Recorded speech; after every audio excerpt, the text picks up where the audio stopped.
Hello అందరికీ welcome back to my channel Madhavi దేరంగ్ లవన్. ఎగ్ దమ్ బిర్యానీ చూసారా ఎలా పొడి పొడిలాడుతూ ఎలా ఉందో. ఇలా పొడి పొడిలాడుతూ రావాలంటే నేను చేసే స్టైల్లో మీరు ట్రై చేయండి. చాలా అంటే చాలా బాగా వస్తుంది. ప్రాసెస్లోకి వెళ్ళిపోదాం. ఫస్ట్ అయితే ఆనియన్స్ టమాటా తీసుకొని కట్ చేసుకోవాలి. ఆనియన్స్ చిన్న చిన్నగా అవసరం లేదు, ఇలా 2 పీసెస్ అయినా 4 పీసెస్ అయినా తీసుకోవాలి. మనకి మసాలాలో ఎంత పడుతుందో గ్రేవీకి అంత సరిపోను తీసుకోవాలి. మిక్సీ జార్లో వేసుకోవాలి. తర్వాత టమాటా కూడా సేమ్ పెద్ద పెద్దగా ఏం అవసరం లేదు, 4 పీసెస్గా కట్ చేసుకొని మిక్సీ జార్లో వేసుకొని మిక్సీ పట్టుకోవాలి. దాంతోపాటు కొంచెం సాజీరా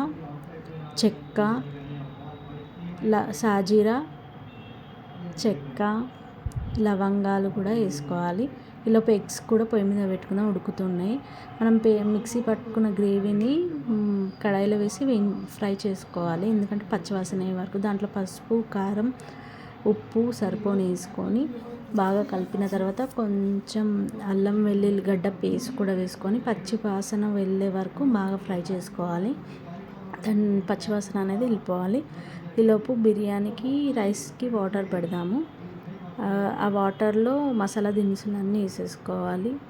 పువ్వు, చెక్క, సాజీరా, లవంగాలు అన్నీ వేసేసుకోవాలి. బిర్యానీ ఆకు అన్నీ వేసేసుకోవాలి. వాటర్లోనే నెయ్యి కూడా యాడ్ చేస్తున్నాను నేనైతే.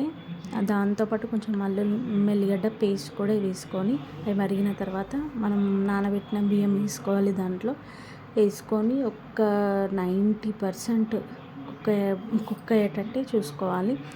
90% కుక్ అయిన తర్వాత మనం ఇందాక గిన్నెలో బాయిల్డ్ ఎగ్స్ తీసుకోవాలి. బాయిల్డ్ ఎగ్స్ తీసుకున్న తర్వాత అందులో మనం ఇందాక గ్రేవీ చేసుకున్నాం కదా, అది వేసేసుకోవాలి. దాంట్లో ఆల్రెడీ అది మనం బాయిల్ చేసాం కాబట్టి అంత ఏముండదు పచ్చివాసన. దాంతోపాటు బ్రౌన్ ఆనియన్స్ కూడా వేసుకోవాలి. బ్రౌన్ ఆనియన్స్తో పాటు కొంచెం కొత్తిమీర, పుదీనా వేసుకోవాలి. తర్వాత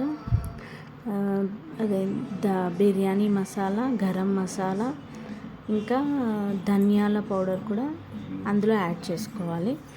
యాడ్ చేసుకున్న తర్వాత నేనైతే ఇంట్లో ప్రస్తుతానికి పెరుగు లేకపోతే ప్యాకెట్ తెప్పించాను బయట నుంచి.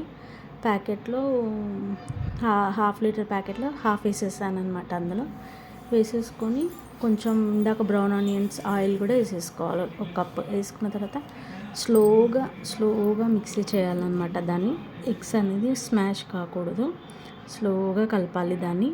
ఆ ఎగ్స్కి ఆ మసాలా అనేది బాగా పట్టాలి, స్లోగా కలపాలి. మనం 90% కుక్ చేసుకున్న రైస్ని ఇలా లేయర్గా వేసేసుకోవాలి. మన బిర్యానీకి వేసుకున్నట్టు స్టెప్ వైజ్ అవసరం లేదు. బిర్యానీకి అయితే 70% కుక్ చేసుకుంటాము, దీనికి 90% కుక్ చేసుకోవాలి. కొంచెం మీరు పెద్ద గిన్నెలో పెట్టుకోండి ఈ రైస్. నేను ఇందులో సరిపోతుంది అనుకుని పెట్టినా సరిపోలేదు, ఫ్రీగా ఉండాలి దానికి.